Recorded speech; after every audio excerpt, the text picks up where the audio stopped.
사랑과 은혜의 아버지 하나님, 혹한의 한파에도 주님의 크신 은혜 가운데 살게 하셨다가 이제 입춘절기를 보내고 건강한 모습으로 새봄을 기다리게 하시니 감사합니다. 오늘 거룩한 성일 주님의 음성을 사모하며 코로나19의 놀라운 확산에도 불구하고 예배를 통하여 은혜 받고자 주님 전에 고개 숙였사오니 주님의 기쁨이 되는 예배가 되게 하여 주시옵소서. 민족의 대명절인 설날을 코로나로 인하여 가족들이 온전히 모이지는 못하였더라도 가족과 친지 간에 존경과 사랑이 전해지게 하시고 가족 전도의 사명도 감당하게 하셨으니 감사드립니다. 사랑의 아버지 하나님, 저희들 세상 가운데 살면서 알게 모르게 죄를 범하며 주님을 실망시키는 삶을 살고 있음을 고백합니다. 한없이 약한 저희가 주님의 보혈을 의지하오니 눈보다도 더욱 깨끗하게 사하여 주시옵소서. 교회의 몸이 되신 아버지 하나님, 저희 첨단 영력교회를 세우시고 117년의 긴 세월을 지키시어 주님의 뜻에 합당한 교회가 되게 하시니 감사합니다. 저희 교회가 2022년의 표처럼 복음으로 세워지는 정직한 부흥을 이루게 하시고 오직 주님께 영광되는 일에 온 성도가 하나 되게 하여 주시옵소서. 참단 3주 개발로 인하여 저희 교회가 새로운 터전으로 성전을 옮기는 일에 많은 기도를 드리고 있습니다.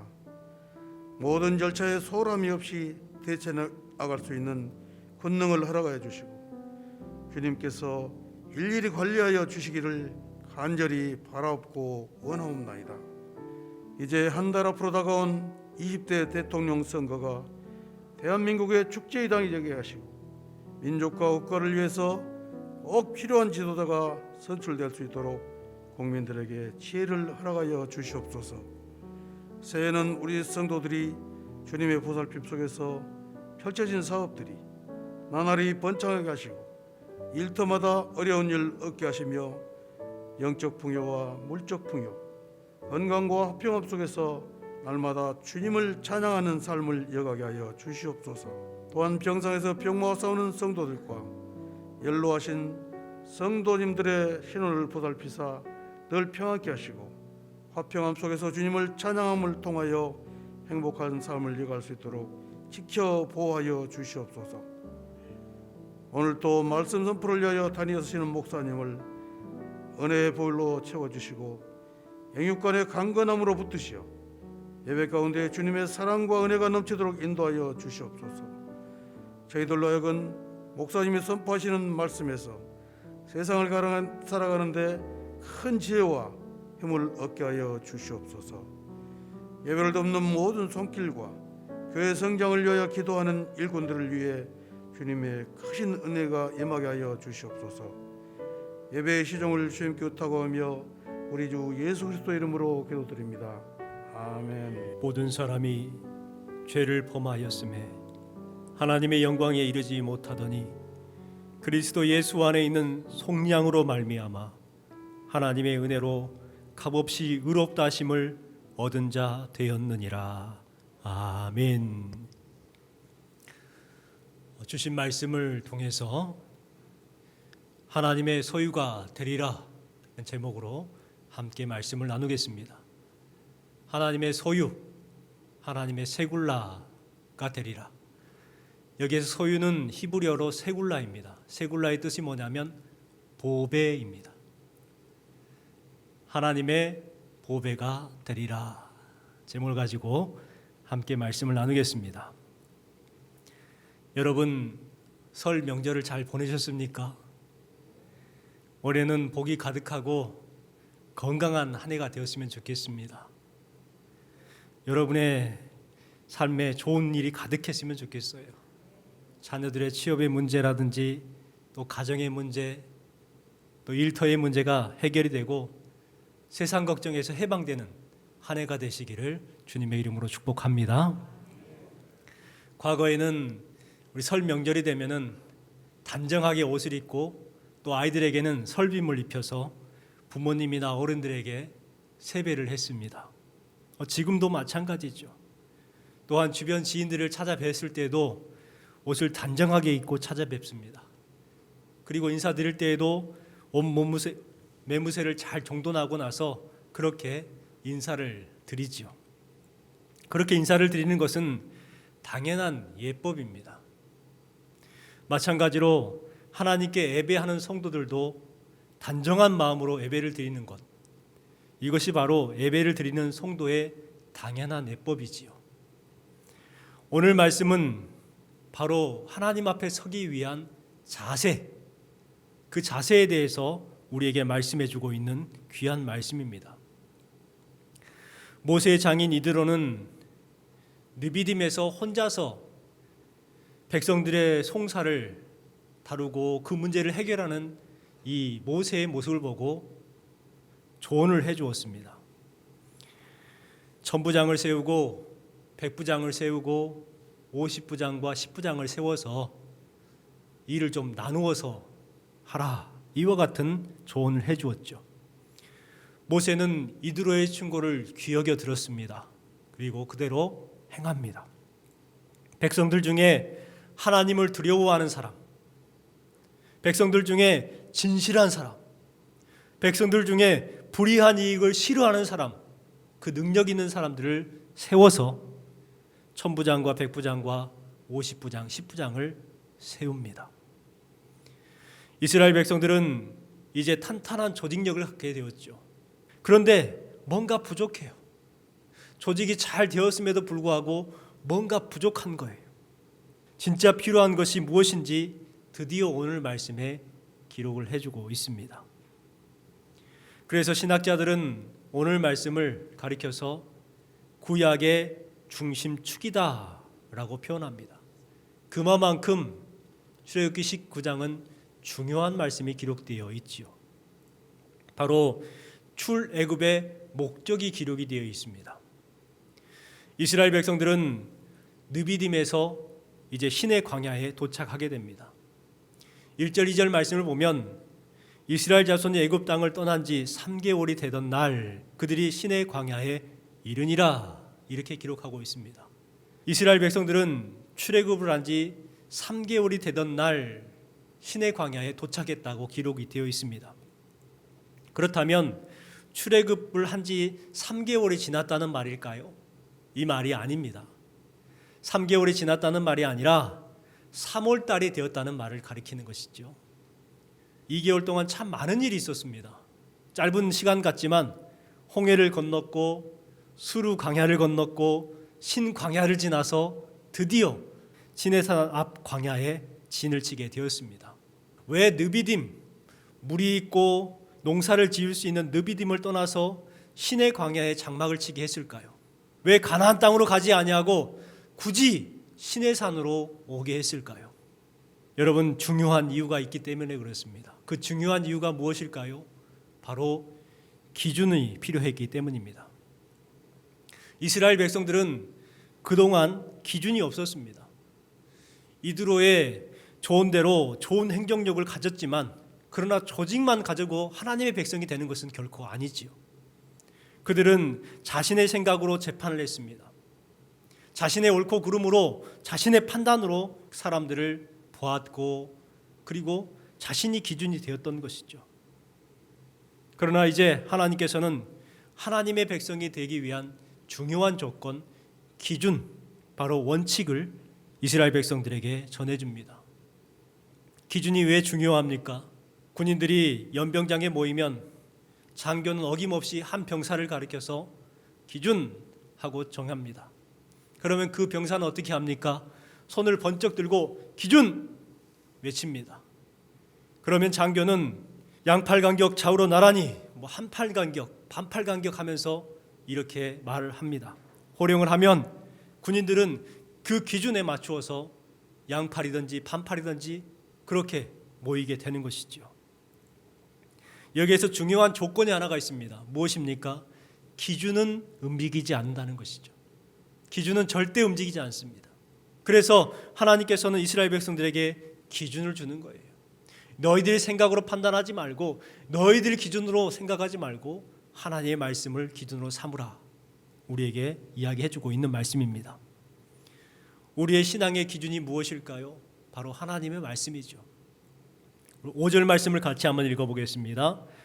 세계가 다 내게 속하였나니 너희가 내 말을 잘 듣고 내 언약을 지키면 너희는 모든 민족 중에서 내 소유가 되겠고, 주신 말씀에 보니까 너희가 내 말을 잘 듣고 내 언약을 지키면 하나님의 말씀과 언약이 기준이라는 거예요. 그리하면 너희는 내 소유, 내 보물이 되리라 말씀하고 있는 것이죠.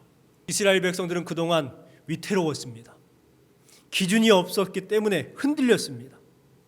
그러나 이제 하나님께서는 흔들리지 않는 기준을 허락해 주심을 통해서 이스라엘 백성들이 흔들리지 않게 만들어 주셨습니다. 우리 교회도요, 좋은 조직도 중요하지만 무엇보다도 중요한 것은 하나님의 말씀이 기준이 되는 교회가 되어야 될 줄 믿습니다. 그것이 복된 교회요, 그것이 진정한 정직한 부흥의 길인 줄 우리는 믿습니다. 하나님께서는 이스라엘 백성들을 신의 광야에 장막을 치게 하고 모세를 불러요.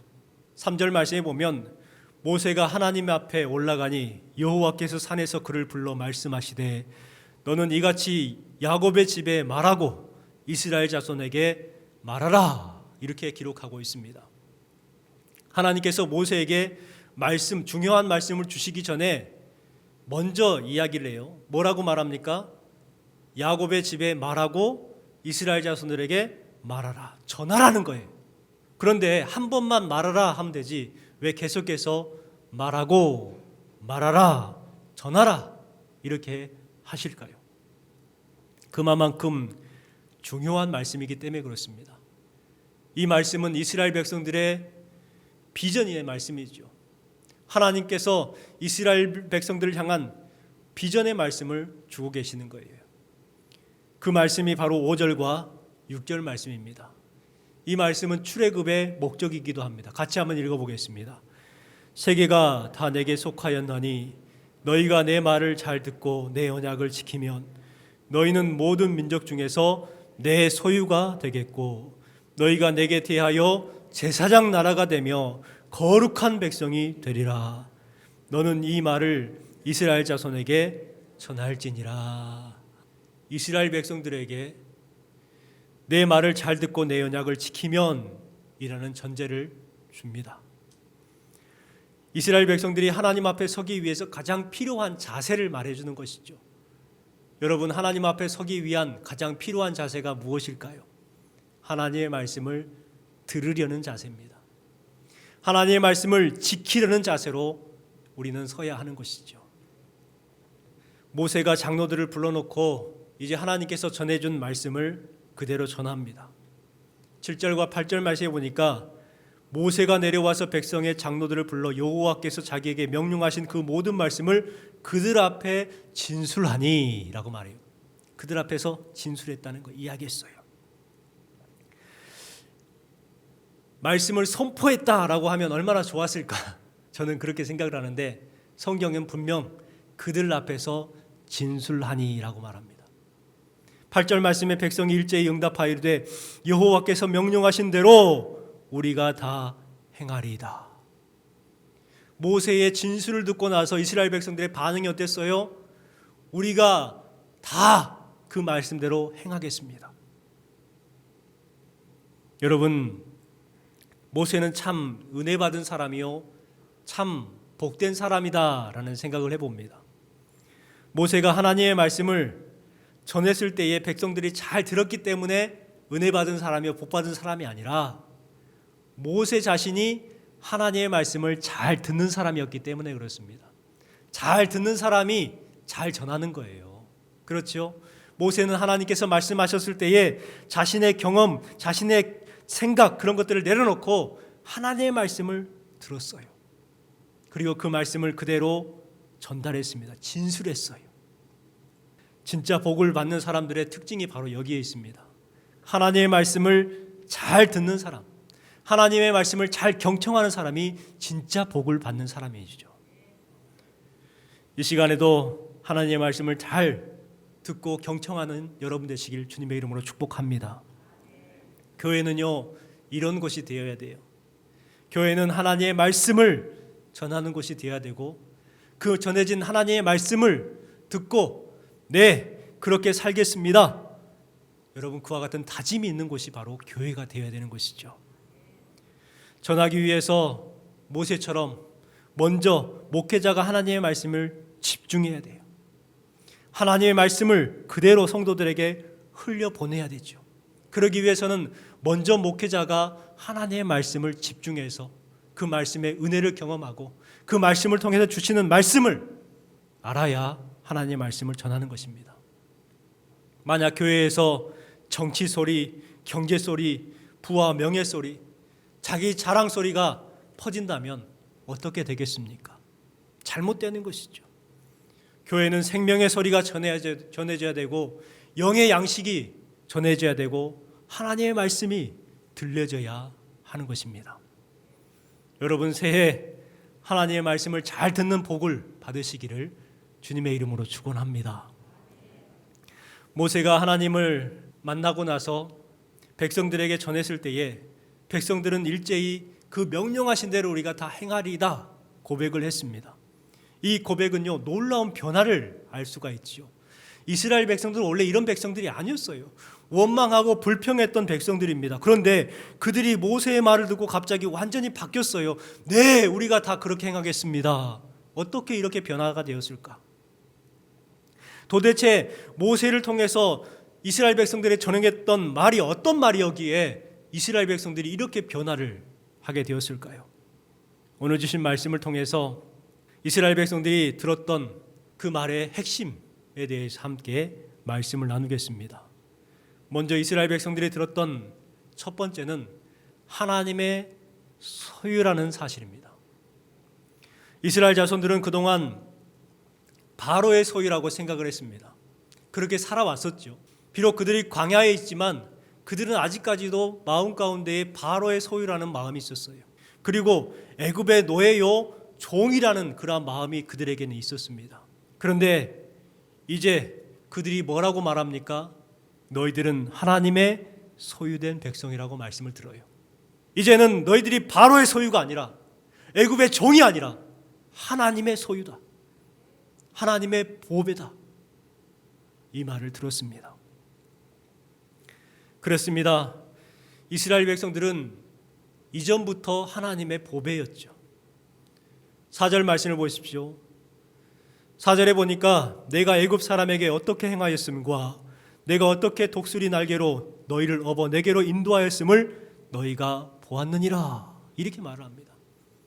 독수리 날개로 너희를 업어 내게로 인도했다.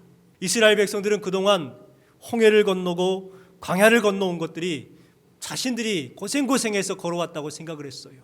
그런데 어땠습니까? 아니라는 거예요. 독수리가 날개로 너희를 업음과 같이 내가 너희들을 업어서 여기까지 인도했다.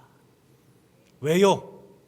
왜 그들을 그렇게 도와주시고 업어주셨을까? 하나님의 소유이기 때문에 그렇습니다. 5절 말씀을 같이 한번 읽어보겠습니다. 세계가 다 내게 속하였나니 너희가 내 말을 잘 듣고 내 언약을 지키면 너희는 모든 민족 중에서 내 소유가 되겠고. 독수리는 새끼 독수리를 훈련할 때에 높은 곳에서 뛰어내리게 만듭니다. 그런데 참 신기한 것은 그 새끼 독수리, 날아본 적이 없는 독수리임에도 불구하고 뛰어내리거든요. 어미 독수리가 신기한 게 아니라 새끼 독수리가 더 신기한 것 같아요. 한 번도 날아보지 않았음에도 불구하고 뛰어내려요. 왜 뛰어내릴까요?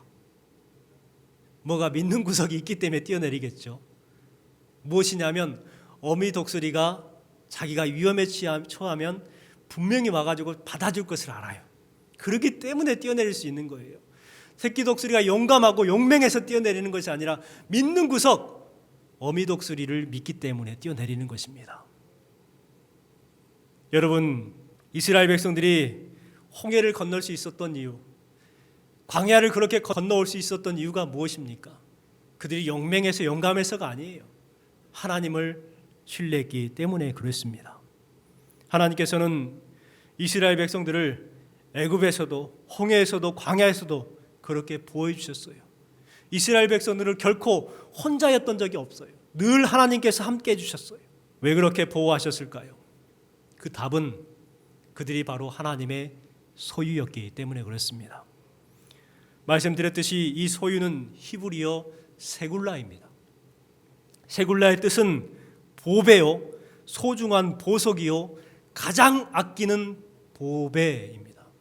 가장 아끼는, 많은 보물들 가운데서도 가장 아끼는 보배를 가리킬 때에 세굴라라고 뜻을 하거든요. 우리가 자녀들을 가르쳤을 때 뭐라고 그래요? 너는 나의 보배야. 이게 바로 너는 나의 세굴라야 라는 뜻이죠. 그렇습니다. 이스라엘 백성들이 하나님의 세굴라이기 때문에 그렇게 아끼시고 책임져 주시고 도와주셨던 거예요. 우리가 하나님의 세굴라이기 때문에 하나님께서는 우리를 아끼시고 사랑하신 줄 믿습니다. 여러분, 소속이 중요하죠. 우리가 하나님의 소유라는 것이 중요한 거예요. 레오나르도 다빈치가 그린 그림 가운데에 살바트로 문디라는 그러한 그림이 있습니다. 오른쪽에 그림인데 살바트로 문디는 구세주라는 뜻이죠. 이 그림은 세상에서 가장 비싼 그림입니다. 5,266만 원이 아니라 5,266억입니다. 천문학적인 숫자의 값이죠. 이 그림 제가 보니까 그렇게 썩 잘 그린 그림도 아닌 것 같은데 왜 저렇게 비쌀까? 여러분, 왜 비쌀까요? 제가 저 그림을 그렸다면 저 가치일까요? 아마 1,000원도 안 할 겁니다. 그런데 누가 그렸기 때문에? 레오나르도 다빈치가 그렸기 때문에 저렇게 천문학적인 값이 되는 것이죠. 여러분, 가치는요, 누구의 소유냐에 따라 달라지는 거예요. 가치는 그가 어디에 소속이 되어 있느냐에 따라서 달라지는 거예요. 그렇습니다. 우리는 세상의 소유가 아니라 하나님의 소유인 줄 믿습니다. 이스라엘 백성들이 애굽의 소유였을 때, 바로의 소유였을 때는 가치 없는 백성들이었지만 그들이 광야에 나와서 하나님의 소유가 되었을 때 그들은 높은 가치, 세상의 보배가 될 수가 있었습니다. 그렇기 때문에 우리는 비관하거나 부정하지 말아야 돼요. 나는 쓸모없는 사람, 나는 어쩔 수 없는 사람, 우리 교회는 어쩔 수 없는 교회. 여러분, 절대 이런 생각하지 마십시오. 내 자식에게 너는 어쩔 수 없는 자식이야. 여러분, 이런 생각 절대 비관하지 마십시오. 이런 믿음 없는 생각은 안 되는 거예요. 왠 줄 아십니까? 시편 2편 7절 말씀에 보니까 너는 내 아들이라 오늘 내가 너를 낳았도다. 이사야 43장 1절 말씀에 보니까 너는 두려워 말라. 내가 너를 구속하였고 내가 너를 지명하여 불렀나니 너는 내 것이라. 분명하게 말씀하고 있어요. 우리를 가리켜서 너는 내 아들이라, 내 딸이라 말씀하고 있고 너는 내 것이라 말씀하고 있습니다. 여러분 자신이 보배롭고 존귀한 하나님의 소유라는 사실을 믿고 담대하게 행하시는 여러분 되시기를 주님의 이름으로 축원합니다. 두 번째는 제사장 신분이라는 사실을 듣게 되었습니다. 이스라엘 백성들이 변화된 것은요, 바로 이 말을 들었기 때문에 그렇죠. 그동안에 그들의 신분은 노예 신분이라고 생각했습니다. 노예였어요. 그러나 그들의 신분이 바뀌었습니다. 6절 말씀입니다. 같이 읽겠습니다. 너희가 내게 대하여 제사장 나라가 되며 거룩한 백성이 되리라. 너는 이 말을 이스라엘 자손에게 전할지니라. 이제는 애굽의 노예가 아니다. 이제는 우상의 종이 아니다. 너희들은 제사장이다. 이야기해주고 있습니다. 신분이 바뀐 거예요. 베드로전서 2장 9절 말씀에도 동일한 말씀이 기록되어 있습니다. 너희는 택한 족속이요 왕같은 제사장들이요 거룩한 나라요 그의 소유된 백성이니. 이제 그들은 제사장 특권을 가지게 되었습니다. 이제 노예가 아니죠. 종이 아닙니다. 제사장입니다. 노예 근성을 가진 사람들은 불평하고 원망합니다. 이 사람 저 사람 비난하면서 사는 사람들, 노예 근성을 가진 사람들이죠. 이스라엘 백성들이 그랬어요. 그동안 이스라엘 백성들이 뭐 했습니까? 원망 불평했습니다. 문제만 생기면 원망했습니다. 홍해 앞에서 원망했죠. 마라의 쓴물을 만났을 때 원망했어요. 음식이 없다고 원망했어요. 고기가 없다고 원망했어요. 느비딤에서 물이 없다고 원망했어요. 계속해서 원망하면서 하나님이 계신가 안 계신가 했던 사람들이 바로 이스라엘 자손들이었습니다. 그런데 그 사람들이 이제 어떻게 됐다고요? 제사장 나라가 되게 하신다고 말씀하셨습니다. 이제 노예가 아니라 제사장이 되었다. 얼마나 좋은 말입니까? 제사장은 어떻게 살아가는 사람일까요? 제사장의 특권이 뭡니까? 제사장의 특권은요, 축복하며 살아간다는 거예요. 원망 불평하며 살아가던 사람들이 이제 어떤 사람으로 바뀌었다고요? 축복하는 사람으로 바뀌었다는 거예요. 이 말씀은 저와 여러분에게 주시는 말씀인 줄 믿습니다. 우리가 그동안 원망 불평하며 살아왔다면 이제 제사장 특권을 가지고 살아가시기 바랍니다. 축복하는 사람이 되십시오. 원망 불평하는 사람들, 이 사람들이 이제 축복하는 사람들이 되었어요. 의심했던 사람들이 이제 하나님을 전하는 사람이 되었다는 거예요. 이웃의 상처를 치유하는 치유자가 되었고 위로자가 되었습니다. 만나는 사람들마다 축복하죠. 어떤 축복을 했을까요? 민수기 6장 24절 26절 말씀입니다. 여호와는 내게 복을 주시고 너를 지키시기를 원하며 여호와는 그의 얼굴을 내게 비추사 은혜 베푸시기를 원하며 여호와는 그 얼굴을 내게로 향하여 드사 평강 주시기를 원하노라. 이 말씀이 제사장의 축복이에요. 성도들에게 축복합니다. 바로 축복권이 있는 것이죠. 우리도 이와 같은 제사장의 마음을 가지고 축복하는 삶을 살아가야 될 줄 믿습니다. 이스라엘 백성들이 모세가 시내산에 들어갔을 때에 40일 동안 내려오지 않아요. 그러니까 모세가 죽었을 것이다 생각을 하고 나서 금송아지 우상을 만들어요. 그리고 금송아지를 섬깁니다. 하나님께서 화가 나셨어요. 그래서 이스라엘 사람들을 다 멸하겠다 하십니다. 그 모습을 모세가 보고 나서 모세가 어떻게 합니까? 하나님께서 드신 칼을 막아선 사람이 바로 모세였습니다. 하나님께 부탁합니다. 하나님, 저의 이름을 그 생명책에서 지워주시고 대신에 이스라엘 백성들을 살려주십시오. 이 마음이 바로 제사장의 마음이에요. 이 마음이 바로 모세의 마음이었고 제사장의 마음이었고 예수님의 마음이었고 하나님 아버지의 마음인 줄 믿습니다. 여러분 모두가 제사장으로서 하나님 아버지의 마음을 소유하시기를 주님의 이름으로 축원합니다. 마지막으로는 거룩한 백성이라는 사실을 말했습니다. 6절 말씀에 보면 거룩한 백성이 되리라 말씀하고 있고 또 10절 말씀에 보면 중요한 말씀입니다. 여호와께서 모세에게 이르시되 너는 백성에게 가서 오늘과 내일 그들을 성결하게 하며 그들에게 옷을 빨게 하고.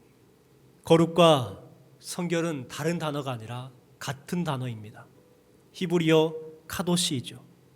이 카도시는 영어로 컷, 잘라내다 라는 뜻입니다. 구별하다, 부정한 것과 분리되어 정결을 유지하는 것을 말하죠.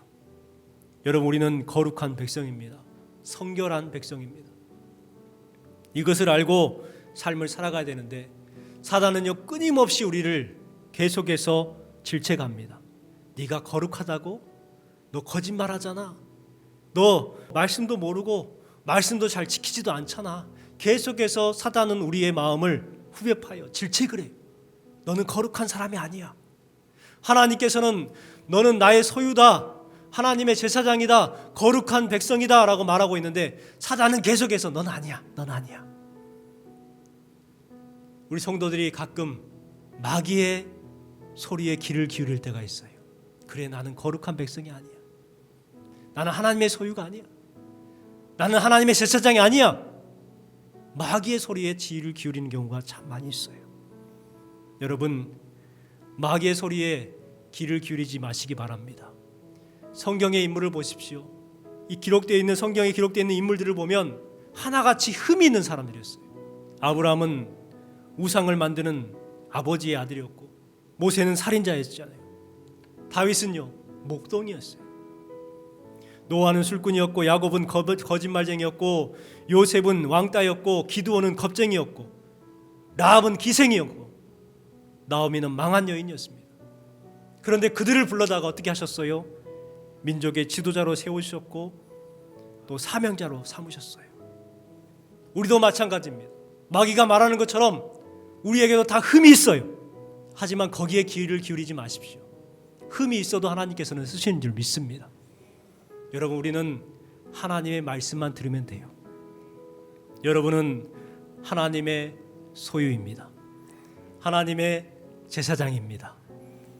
하나님의 거룩한 백성이라는 사실을 기억하시기를 주님의 이름으로 축원합니다. 우리 함께 찬양하겠습니다. 나의 안에 거하라. 말씀을 생각하면서 우리 함께 찬양하겠습니다.